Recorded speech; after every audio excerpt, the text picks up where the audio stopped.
삼국시대를 함께했던 제4의 나라, 그 시대 유적들이 숨어있는 고분 속의 유물들을 중심으로 일본 놈들이 다 도굴해 가버렸습니다. 막그냐 여기저기 막그냐! 하늘에서 금합이 내려왔고 그 속에 황금알 6개가 있었는데 그 알들이 전부 사내 아이로 변하고 이들이 각각 육가야의 시조가 됐으며 김수로가 나타나서 이 변환의 나머지 소국들을 전부 통합해서 바로 가야를 건국합니다. 옆에 나라가 생겼구나 그냥 뭐 이렇게 두고 볼 일일까요?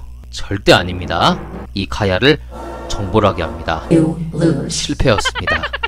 바로 인도 아유타국 출신의 허황옥이었죠. 토착 세력들의 눈치를 보지 않을 정도로 권위가 커졌다는 것을 의미합니다. 수로왕과 한 집안이 된 허황우 세력은 마치 수로왕과 가야를 공동 운영하는 형태로 나아가죠.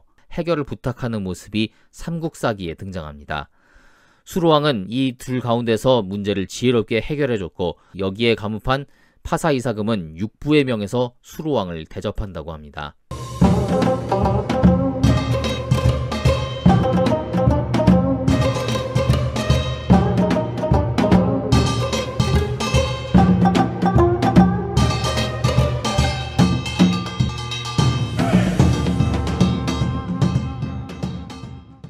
가야의 건국 과정, 그리고 허황우와 수로왕 초기의 역사를 살펴봤는데요.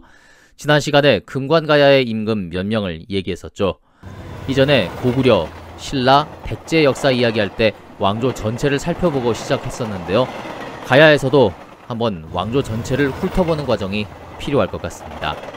참고로 말씀드리자면 지금 보여드리는 계보도는 육가야 가운데 이 금관가야의 계보도입니다. 금관가야가 육가야 가운데 가장 힘도 세고 대외적으로는 어느 정도 가야를 대표했던 건 맞습니다. 그렇지만 그렇다고 이 금관가야가 육가야 전체의 왕이라 할 정도로 그렇게 영향력을 행사한 건 아니었습니다. 게다가 후반기에는 금관가야간이 대가야 중심으로 흘러가죠. 자, 그럼 참고하시고 한번 보도록 할게요.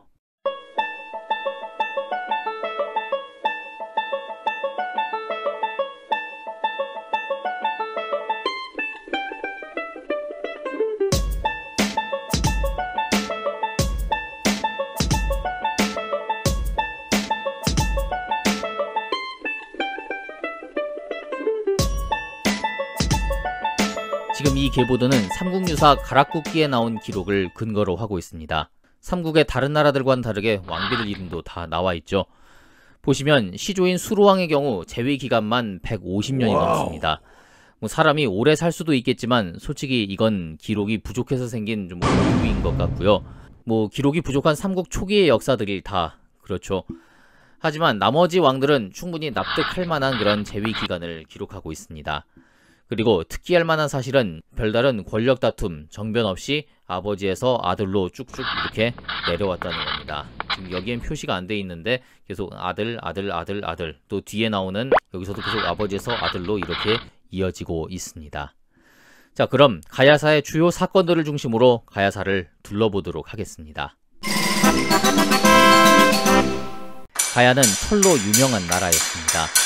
수많은 유적들이 도굴됐음에도 아직 남아있는 철기 유적이 상당할 정도죠.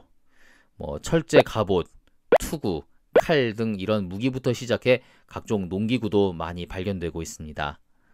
철로 수많은 무기를 만들어 국력을 신장시킬 수도 있지만 이 철이라는 유용한 자원 자체를 독점할 수 있다면 그거야말로 국제사회에서 큰 무기가 되겠죠.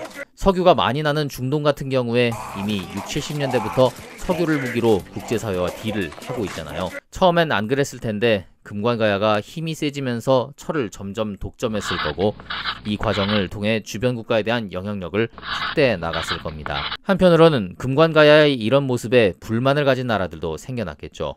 저 새끼들 뭐야? 바로 여기서 다룰 포상 8국인데요. 여기서 8은 바로 8팔을 의미합니다. 8개의 그런 작은 나라들입니다. 어디에 위치했었는지는 정확히 알 수 없습니다. 하지만 그 각각 나라의 이름들로 추정해 볼 때 경남 남해안에 위치해 있던 작은 나라들일 것이다 이렇게 생각하는 정도죠. 가야의 역사를 통해 우리가 들어보지 못한 수많은 나라들을 만납니다. 지리적인 위치로 봤을 때 포상8국은 이 육가야의 영향 아래에 있는 나라들이었습니다. 육가야의 맹주를 할 수 있는 금관가야가 잘만 달랜다면 오히려 내 편으로 만들 수도 있는 나라들이었죠. 하지만 여기서 금관가야는 잘못된 선택을 하고 맙니다. 이 포상8국의 난을 진압하기 위해 신라에 구원병을 요청하는 거죠. 그러지 않아도 신라는 이전부터 가야를 탐탁지 않게 생각하고 있었습니다. 과거 탈의 이사금 때부터의 악연이 있었죠. 그 이후로도 자주 부딪힐 일이 많았습니다. 그런데 가야의 요청이 오자 신라의 조분 이사금은 태자 우로를 대장군으로 보내 토상팔국의 난을 진압합니다. 난은 진압됐지만 가야는 이후에 태자를 신라의 볼모로 보내야 했고 가야의 결속력은 이후 점점 무너지기 시작합니다. 보세요. 다른 대가야, 고령가야, 소가야 있는데 그 이외에 그런 포상팔국 같은 작은 나라들이 볼 때 이미지가 어땠을지 모르지만 객관적으로 봤을 땐 이 금관가야가 육가야의 맹주 역할을 한 건 사실이었습니다. 지들이 뭔데 이러면서 좀 시기를 했을 수도 있고 저 새끼들 뭐야? 한편으로는 그래도 쟤네를 믿고 있어야지라는 그런 의식들이 조금씩은 다 있었을 겁니다. 이런 건 좋든 싫든 다른 나라들도 다 인정하는 바였고요. 그런데 이 철 독점 문제 때문에 내부에서 불만이 쌓여가고 내부라고 하는 것은 이 육가야 전체를 말하는 겁니다. 그리고 이 결속이 서서히 무너집니다. 물론 연맹왕국이다 보니까 중간중간 결속이 무너질 만한 요인은 충분히 있습니다. 하지만 이 내부의 문제 때문에 외부에다가 그것도 맹주라고 할 수 있는 이 금관가야가 그것도 가야를 눈의 가시처럼 여기는 신라에다 도움을 요청을 했으니 금관가야의 권위가 추락하는 건 불보듯 뻔합니다. 반장이 돼갖고 이것도 못해? 반장이 돼갖고 말이야 그것도 모르냐? 반장이 돼갖고 그것도 못해주냐? 반장이 돼갖고 삼국처럼 중앙 집권 국가가 되지 못해 힘도 약한 마당에 내부에서도 분열을 하고 있으니 가야는 더욱 약해질 수밖에 없는 겁니다. 이후 한동안 삼국시대의 역사에선 가야의 모습을 찾아볼 수 없게 됩니다. 우리가 이전에 고구려 소술임왕 그리고 백제 침류왕 때 각각 불교가 들어왔다고 얘기했습니다. 불교는 그 사상 자체의 힘을 넘어 백성을 하나로 통합시키고 왕실의 권위를 높이는 역할을 한다고 그랬죠. 가야 역시 그랬습니다. 기록상 가야에서 불교를 공인한 것은 바로 5세기 이 질지왕 때였습니다. 질지왕이 가야의 시조 수로왕의 왕후, 어쩌면 시조모라고 할 수 있는 이 허왕후를 기리려고 왕후사를 창건했죠. 지난 시간에 이야기를 했었죠. 이때가 신라 눌지마립간 35년, 고구려 장수왕 39년, 백제 비유왕 25년입니다. 즉 불교가 전해진 고구려 소술임왕, 또 백제 침류왕보다 훨씬 뒤의 일이죠. 이미 고구려와 백제에 전해진 불교가 이곳까지 내려왔다고 생각할 수 있습니다. 한편 신라보다는 무려 75년이나 앞서 공인한 겁니다. 그런데요, 가야에 불교가 전해진 게 이때가 아니라 처음 나라를 세운 수로왕 때라 하는 의견도 있습니다. 지난 시간에 수로왕의 왕후인 허왕후가 어디서 왔다고 했죠? 너 어디서 왔니? 인도에서 왔다면 말할 것도 없고 태국서 왔어도 당연히 불교를 잘 알고 있었을 겁니다. 삼국유사엔 허왕후가 한반도로 건너오면서 배에서 풍랑을 잠재우기 위한 하사 석탑을 가져왔다고 기록하고 있습니다. 불교의 색깔을 갖고 있던 작은 석탑이 있었다는 데서 이미 이때 불교가 전파됐을 것이라 보고 있는 거죠.